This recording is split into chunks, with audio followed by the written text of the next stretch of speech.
السكافورد زين. اكتب.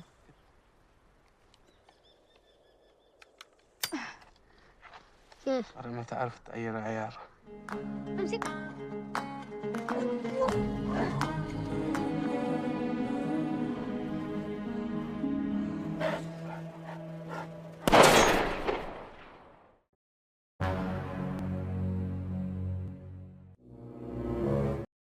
Halo Wal, apa kabar kalian semua? Semoga saja kalian yang menonton video ini selalu dalam kondisi baik, sehat, tanpa kekurangan apapun. Pada kesempatan hari yang indah ini, Mimin akan mencoba menghibur kalian dengan sebuah alur cerita film yang berjudul Tab, rilis pada tahun 2014. Film yang disutradarai oleh Naji Abonowar ini adalah salah satu film terbaik di Timur Tengah saat ini yang banyak mendapatkan berbagai penghargaan di ajang festival film. Berlatar Perang Dunia Pertama sekitar tahun 1916, pada masa awal kebangkitan Revolusi Bangsa Arab, film Tab bercerita kisah seorang anak laki-laki yang berusia 10 tahun dari suku Baduy yang harus bertahan hidup di sebuah padang gurun yang bernama Wadi Rum. Sebuah wilayah kekuasaan kerajaan Ottoman di masa itu yang kita kenal sekarang sebagai wilayah Arab Saudi. Apakah yang melatar belakangi kenapa Tab bisa sampai berada di padang gurun itu? Yuk, tanpa berlama-lama lagi, seruput dulu kopinya dan nyalakan rokokmu. Ini dia alur cerita film Tab.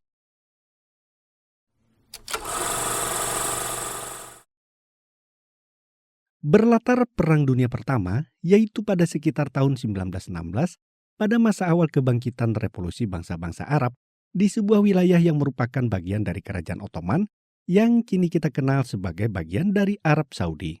Adalah Tab yang diperankan oleh Jacher Ed. Dalam bahasa Arab berarti serigala, adalah nama seorang anak laki-laki berusia 10 tahun. Ia diasuh oleh kakak laki-lakinya yang bernama Hussein yang diperankan oleh Hussein Salmeh. Tab tinggal dalam sebuah tenda di antara Wadi Rum bersama keluarganya yang sebagian besar didominasi oleh pria. Keluarga ini hidup dari mengembalakan ternak dengan berpindah-pindah. Tab sangat dekat dengan Hussein kakaknya. Keduanya kerap menghabiskan waktu bersama dengan bermain bersama, menimba air di sumur, dan berlatih menembak. شوف فكر كيف بدي أطيحها. أنا ما تعرف تغير عيار. Suatu malam saat Tab sedang berkumpul bersama keluarganya di dalam tenda sambil bermain, Hussein tiba-tiba menyuruh mereka semua untuk tenang sembari mengarahkan pandangannya ke arah luar yang semuanya tampak gelap. Ia sepertinya melihat kehadiran seseorang dari kejauhan. Hussein yang penasaran kemudian berjalan mendatangi orang tersebut. Tidak lama berselang ia kembali bersama dua orang. Mereka adalah seorang perwira tentara Inggris yang bernama Edward dan yang satunya lagi adalah Marji yang sudah mereka kenal sebagai seorang pemandu jalan sekaligus penerjemah. Mereka yang berada di dalam tenda dengan ramah menyuruh para tamunya untuk masuk. Tab yang baru pertama kali melihat orang asing seperti muka Edward terus-terusan memperhatikannya. Hussein kemudian mengajak Tab untuk menangkap kambing yang akan dipotong untuk menjamu tamu mereka yang datang. Selesai makan malam bersama para tamu, mereka kembali melanjutkan perbincangan. Tab yang masih penasaran terus menguping pembicaraan mereka. Bahkan saat Edward tidur pun, ia masih sempat memperhatikannya. Pada keesokan paginya ketika Tab membantu memegangi cermin Edward yang sedang bercukur, Tab terus bertanya dengan pertanyaan yang tidak dipahami oleh Edward. Edward kemudian menyuruh Tab untuk pergi. Namun bukannya pergi, Tab malah mendatangi meja tempat barang-barang Edward diletakkan. Karena penasaran melihat barang-barang unik yang dimiliki oleh Edward, ia mencoba mengamatinya satu persatu. Hingga ia melihat sebuah kotak kayu yang berada di samping meja, Tab semakin penasaran. Ia berniat ingin membukanya. Namun saat Edward melihat aksinya tersebut, Edward berlari dan memarahinya.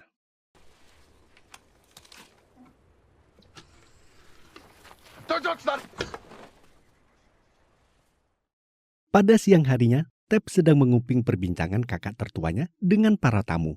Di sini baru terungkap maksud kedatangan mereka. Ternyata Edward minta diantarkan menuju sumur Romawi, yaitu jalur yang biasanya dilewati oleh para peziarah dan jemaah haji. Namun kakak tertuanya Tab menolaknya karena jalur tersebut kini lebih banyak dihuni oleh para penyamun. Hal ini berhubungan dengan modernisasi yang terjadi di daerah sana. Banyak rel kereta api dibangun sehingga membuat kegiatan memandu jemaah haji semakin berkurang. Akibatnya jalur yang dilalui menjadi sepi dan dipenuhi oleh para penyamun. Setelah berdiskusi cukup lama dan demi menjaga reputasi orang tuanya sebagai penunjuk jalan yang disegani, serta mereka sudah berada di sana, kakak tertua Tep akhirnya menyetujui untuk memandu orang Inggris itu. Ia mengutus Hussein pergi memandu. Ketika rombongan Hussein mulai berjalan meninggalkan tenda, Tep yang tidak ingin berpisah sejengkal pun dari Hussein, lantas pergi menyusul membuntuti mereka menaiki seekor keledai. Namun di tengah perjalanan, keledai yang ditunggangi oleh Tep ternyata melakukan aksi mogok jalan.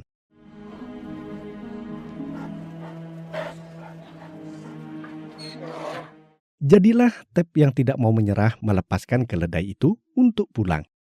Dan dengan nekat Tep melanjutkan berjalan kaki di padang gurun yang sepi itu, mengikuti jejak telapak kaki onta rombongan kakaknya. Namun hal ini tentu saja membuat Tep jauh tertinggal di belakang, hingga ia harus kehilangan jejak saat berada di jalan tanah yang kering. Beruntung waktu menjelang malam, dari kejauhan Tep melihat seberkas sinar cahaya lampu rombongan kakaknya yang sedang beristirahat. Tep pun segera berlari sambil berteriak memanggil kakaknya. Pada keesokan paginya terjadi perdebatan yang cukup alot antara Hussein dan Edward.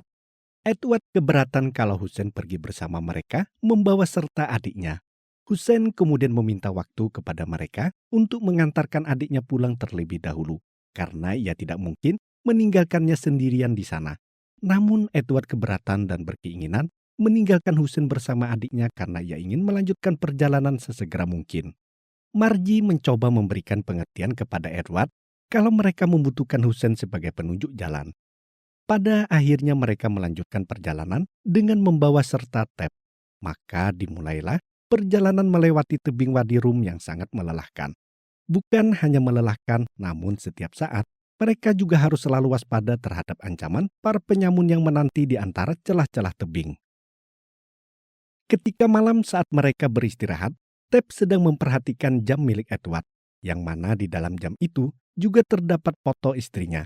Tep lalu mengungkapkan kepada yang lain kalau Hussein kakaknya juga ingin kawin. Namun segera disanggah oleh Hussein dan beralasan itu masih sangat lama karena ia belum memiliki biaya. Mereka pun tertidur di gurun terbuka sambil diiringi senandung lagu serigala yang dinyanyikan oleh Marji. Pada keesokan harinya ketika mereka sedang melanjutkan perjalanan, Hussein melihat bekas rombongan telapak kaki kuda yang berjumlah 6 orang. Tanpa memiliki prasangka buruk karena menganggap itu mungkin rombongan haji yang juga melewati jalan yang sama, mereka pun tetap melanjutkan perjalanan. Ketika mereka sedang beristirahat makan siang di sebuah lembah, Tep menanyakan kepada kakaknya tujuan Edward pergi ke sumur Romawi. Hussein yang juga tidak tahu hanya mengatakan untuk tidak ambil pusing memikirkannya. Tugas mereka adalah mengantarkannya lalu pulang. Tep kembali bertanya kepada kakaknya apa sebenarnya isi dalam kotak milik Edward. Karena setiap kali ia akan menyentuhnya, Edward selalu marah. Hussein dengan sekenanya menjawab kalau orang Inggris biasanya menyimpan emas di dalam kotak tersebut. Saat Hussein mengantarkan roti, Tep yang masih penasaran kemudian mendatangi kotak itu lagi. Namun Edward yang melihatnya segera berlari dengan marah sambil memukulnya. Hal ini membuat Hussein menjadi emosi dan langsung menyerang Edward karena ia tidak terima adik kesayangannya dipukul. I told you never to touch my things. Stay out of my thing. Beruntung Marji yang melihatnya segera memisahkan mereka berdua agar tidak berkelahi. Hussein kemudian berpesan kepada adiknya agar tidak menyentuh kotak itu lagi. Mereka lalu melanjutkan perjalanan. Ketika sampai di sumur Romawi yang dicari oleh Edward, ia tidak menjumpai orang yang sudah memiliki janji bertemu dengannya di sana. Sembari menunggu orang tersebut datang, Edward lalu mengambil air dalam sumur menggunakan timba untuk membasuh mukanya. Saat air tersebut menyentuh mukanya, alangkah terkejutnya ia ketika menyadari kalau air tersebut sudah bercampur dengan darah. Menyadari ada hal yang tidak beres, mereka bergegas menuju onta. Namun dari kejauhan Hussein melihat sekelompok orang yang menunggangi onta sedang mengawasi mereka. Hussein dan Marji mengajak Edward untuk bergegas pergi meninggalkan tempat itu untuk mencari bala bantuan. Karena mereka yakin orang yang mati di dalam sumur itu adalah orang yang ingin ditemui oleh Edward dan pembunuhnya adalah sekelompok orang yang mereka lihat di sana. Namun Edward malah berpikir sebaliknya. Ia berkeras mendatangi sekelompok orang tersebut karena ia mengira orang-orang itu yang ia tunggu. Tak ingin terjadi sesuatu yang membahayakan keselamatan pada diri Edward, Margie dan Hussein terpaksa mengikutinya. Namun mereka kehilangan jejak orang yang mereka cari. Pada malam harinya terjadi perdebatan antara Edward dan Margie. Edward ingin melanjutkan pencarian tanpa membawa serta Hussein dan adiknya.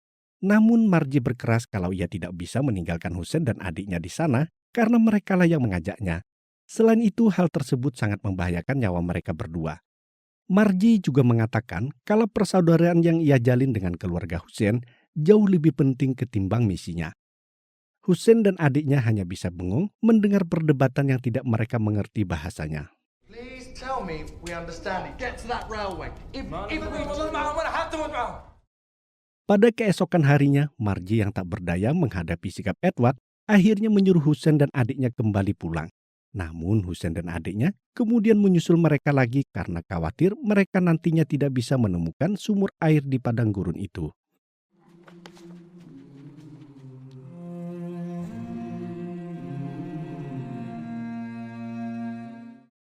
Mereka akhirnya sampai di sebuah sumur yang dikelilingi oleh lembah dan tebing yang tinggi. Margie yang saat itu pergi untuk memastikan keadaan aman, segera memanggil yang lain yang saat itu sedang memantau dari kejauhan. Margie kemudian menurunkan timbanya mengambil air dalam sumur. Setelah memastikan air tersebut aman untuk diminum, barulah ia mempersilahkan Edward untuk meminumnya. Namun tiba-tiba sebuah peluru bersarang di dada Edward, diikuti suara letusan senapan.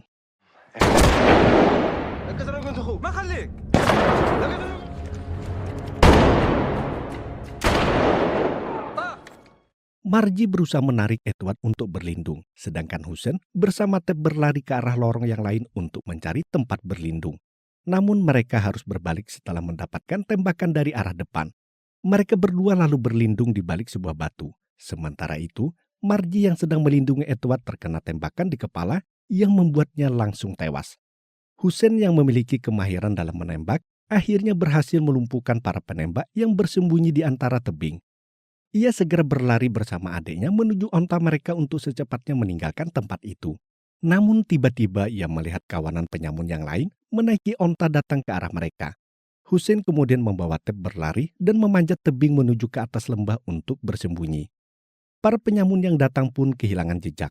Namun ketika Hussein melihat salah seorang penyamun berniat mengambil onta miliknya, ia segera menembaknya. Posisi Hussein yang diuntungkan karena berada di atas tebing membuat para penyamun tidak bisa membalas tembakan. Mereka menghindar ke sisi tebing yang lain lalu mengepung tempat persembunyian Hussein. Para penyamun berusaha menakut-nakuti mereka agar menyerahkan diri. Hussein mengatakan kepada adiknya untuk tidak memperdulikan ancaman mereka. Seperti yang pernah dikatakan oleh almarhum ayah mereka, yang kuat akan memangsa yang lemah. Hingga malam menjelang para penyamun itu masih menunggui mereka dengan ancaman-ancaman yang menakutkan. Hussein kemudian berpesan kepada adiknya, jika terjadi sesuatu padanya, ia menyuruh Ted untuk naik ke tempat yang lebih tinggi agar bisa bersembunyi. Ketika kondisi sudah aman, barulah ia nanti turun ke dekat sumur untuk meminta bantuan kepada orang yang datang ke sana. Ketika malam semakin larut, para penyamun mulai menyerang. Hussein membawa adiknya turun dari tebing, mendatangi onta mereka sambil menembaki para bandit. Tiba-tiba Hussein tertembak oleh penyamun yang tadi siang ditembaknya. Ted yang ketakutan berlari menjauh, namun ia terjatuh ke dalam sumur. Ia bergelantungan pada seutas tali agar tidak tenggelam. Seorang penyamun kemudian mendatangi sumur itu dan menembakkan senapannya. Beruntung Ted tidak terkena tembakan. Penyamun itu kemudian memotong tali tempat Ted bergelantungan. Setelah itu penyamun meninggalkan Ted sendirian di sumur yang dingin dan gelap itu. Pada keesokan paginya Ted yang masih berada di dalam sumur berusaha memanjat dinding sumur yang terjal dan licin. Dengan bersusah payah ia akhirnya berhasil keluar dari sumur. Ted langsung tertidur di atas pasir karena kelelahan. Ketika ia terbangun karena sinar matahari yang panas menerpa tubuhnya, Ted mendatangi jasad Hussein yang terbujur kaku dalam kondisi tengkurap. Ia berusaha membangunkan Hussein dan berharap Hussein masih bisa hidup. Namun Hussein tak bergeming sedikit pun. Tep hanya bisa memandangi wajah kakaknya dengan raut kesedihan sampai ia kembali tertidur. Ketika ia terbangun, Tep kemudian menguburkan jasad kakaknya seadanya dengan cara menimbunnya dengan pasir. Tep kemudian menunggu bantuan, berharap ada orang yang datang ke sumur. Berhari-hari ia menunggu dalam kondisi lapar dan kehausan di samping kuburan kakaknya. Ia hanya bisa memandangi kesegaran air sumur dari atas karena tidak memiliki alat untuk mengambilnya. Hingga pada suatu hari dari kejauhan, Tep melihat seorang penunggang onta yang mendekati tempatnya berada. Ia segera mendatangi orang tersebut.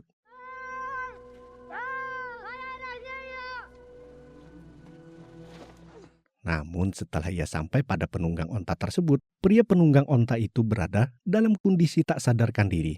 Tep kemudian menggiring onta itu mendekati sumur. Ketika hampir sampai, onta itu tiba-tiba berhenti dan duduk. Pria penunggangnya pun terjatuh dari onta dalam kondisi masih tak sadarkan diri. Ketika Tep membalikkan tubuh pria itu, ia terkejut dan baru menyadari kalau pria itu adalah salah seorang kawanan penyamun yang sudah membunuh kakaknya. Tep kemudian menggeledah barang bawaan pria itu. Di sana ia menemukan kantong air yang sudah kosong. Tep yang sudah kehausan karena beberapa hari belum minum, lalu menggunakan kantong itu untuk mengambil air di sumur, lalu meminumnya. Setelah memandangi pria yang masih pingsan itu dari kejauhan, Tep kemudian berniat pergi meninggalkan tempat itu menggunakan onta milik penyamun. Namun onta itu tidak mau bangun karena ditunggangi oleh bukan pemiliknya.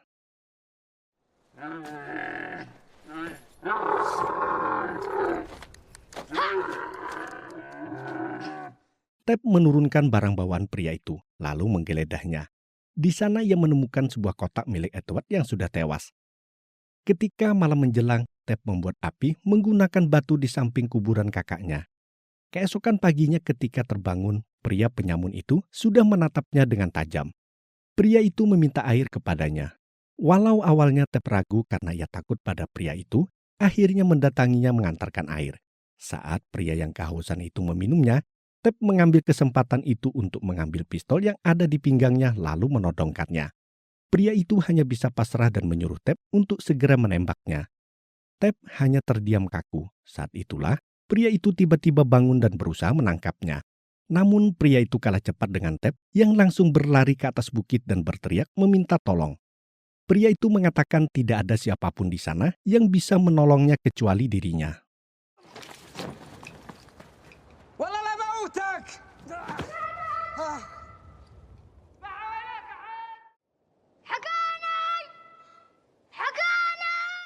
Ketika malam harinya, Tep kembali membuat api. Setelah itu, ia menggores kotak milik Edward untuk mengukir lambang keluarganya. Saat itulah pria penyamun datang sambil merayap ke arahnya dan mengatakan kalau apa yang dilakukannya itu sangatlah berbahaya. Tep menodongkan pistolnya untuk berjaga-jaga. Pria penyamun itu mencoba membujuk Tep agar tenang. Ia mengajak Tep untuk bekerja sama karena Tep membutuhkannya di padang gurun yang berbahaya itu. Pria itu kemudian pergi tidur di dekat perapian. Pria itu adalah Hasan, salah satu komplotan para penyamun. Pada keesokan paginya, Tep yang tak berani tidur semalaman, akhirnya tertidur sambil duduk dengan pistol di tangan. Hasan menggunakan kesempatan itu untuk merebut pistolnya. Namun, ia hanya menyuruh Tep untuk kembali tidur. Setelah melihat Hasan kembali berbaring, barulah Tep berani melanjutkan tidur. Pada siang harinya, Tep terbangun dari tidurnya setelah dibangunkan oleh Hasan yang menyuruhnya untuk membersihkan roti yang ia panggang. Hasan kemudian mengungkapkan kekesalannya kepada teman-temannya yang sudah mengkhianatinya karena meninggalkannya tanpa mau mengobatinya yang sedang terluka. Setelah roti yang dibersihkan oleh Tep selesai, ia menyerahkan semuanya kepada Hasan. Hasan lalu membagi sepotong roti itu kepada Tep dan berpesan agar tidak mengkhianatinya juga. Tep memakan roti itu dengan lahap setelah beberapa hari tidak makan. Pria itu kemudian menyuruh Tep untuk membantunya mencongkel peluru yang bersarang di kakinya menggunakan sebuah belati. Tep hanya bisa menuruti permintaan pria itu. Setelah berhasil mengeluarkan peluru itu, pria itu kemudian menyuruh Tep untuk memanaskan pisau belati pada bara api. Ia kemudian menyerahkan pistol yang berisi peluru penuh kepada Tep agar digunakan untuk berjaga-jaga jika nanti ia jatuh pingsan. Setelah meletakkan pisau yang panas itu pada mata luka di kakinya, Pria penyamun itu pun jatuh pingsan. حمانا.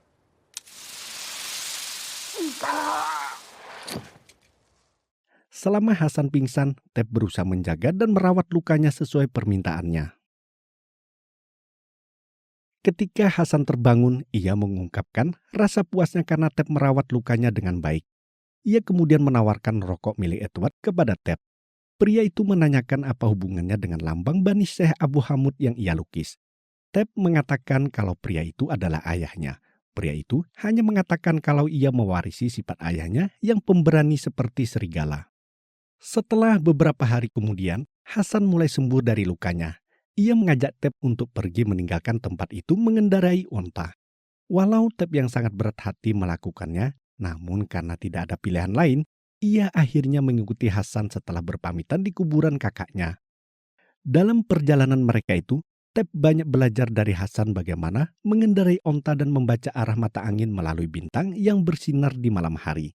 كيف تدير الدرب عنده؟ الجدي بين عيون وسهيل بين Hingga mereka sampai pada sebuah jalur rel kereta api yang dibangun oleh kerajaan Ottoman. Tidak beberapa lama kemudian mereka dihadang oleh sekelompok orang bersenjata. Hasan mengenali para pria itu sebagai para pemberontak bangsa Arab. Mereka sedang mencari Edward, tentara Inggris yang sudah mati dibunuh oleh kelompok Hasan. Mereka mencarinya karena Edward yang sudah memiliki janji dengan mereka tak kunjung bertemu. Setelah memberikan alasan kepada para pemberontak kalau mereka adalah jemaah haji terakhir yang menaiki onta, akhirnya tanpa menaruh curiga, para pemberontak mengizinkan Hasan dan Tep melewati jalan itu. Pada malam harinya, Hasan menceritakan pengalamannya sebagai pemandu haji yang sudah berpetualang ke berbagai wilayah di Jazirah Arab. Namun ia dan keluarganya serta kaumnya yang lain terpaksa harus berhenti karena adanya pembangunan rel kereta api yang membuat mereka kehilangan pekerjaan dan akhirnya saling membunuh. Pada keesokan paginya, mereka berdua mendatangi markas tentara Ottoman. Setelah menyimpan pistolnya di dalam tas bawaan onta, Hasan menyuruh Tep menunggunya di sana.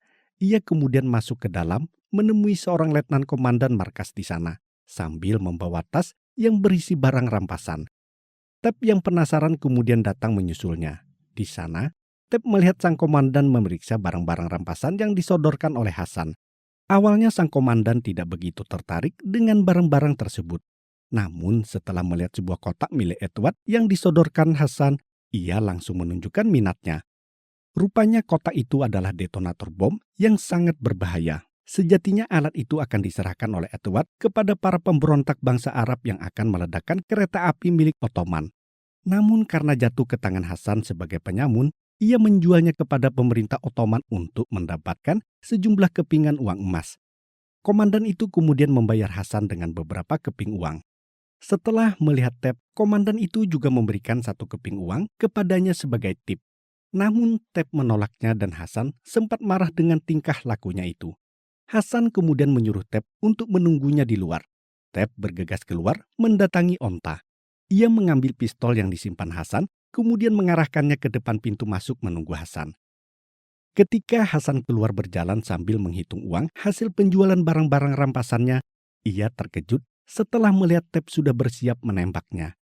Tep menembak Hasan dari jarak dekat yang membuatnya langsung tewas. Para prajurit penjaga yang saat itu tertidur datang ke arah Tep bersamaan sang komandan yang menyuruhnya untuk meletakkan senjata. Tep menjelaskan kalau pria yang dibunuhnya telah membunuh kakaknya. Mendengar itu, sang komandan Ottoman menyuruhnya untuk pulang. Tep pun bergegas menaiki onta milik Hasan. Setelah berjalan beberapa saat, Tep melihat kereta api. Ia lalu menggunakan rel tersebut sebagai panduannya untuk menuju pulang. Dan film pun berakhir. Oke, itu tadi sebuah alur cerita film yang cukup inspiratif. Satu pelajaran yang bisa Mimin ambil dari film ini adalah kata mendiang ayah Tep yang berpesan kepadanya, yang kuat akan memangsa yang lemah. Namun tidak setiap bahaya yang mengancam kita dapat kita atasi dengan kekuatan.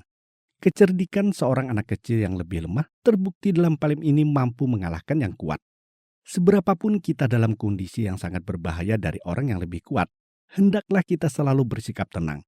Tep bisa saja terbunuh saat terdampar di padang gurun jika ia membunuh pembunuh kakaknya. Karena ia akan mati tersesat di padang gurun yang luas itu. Tep menggunakan akal kecerdasannya yang dipadu dengan kesabaran, hingga ia berhasil selamat dan membalaskan dendam kakaknya. Oke, cukup sekian dulu dalam kebersamaan kita di video kali ini. Semoga saja cara Mimin dalam bercerita bisa dipahami dan mampu membuat kalian terhibur. Berjumpa lagi dengan video alur cerita Mimin selanjutnya. Sampai jumpa.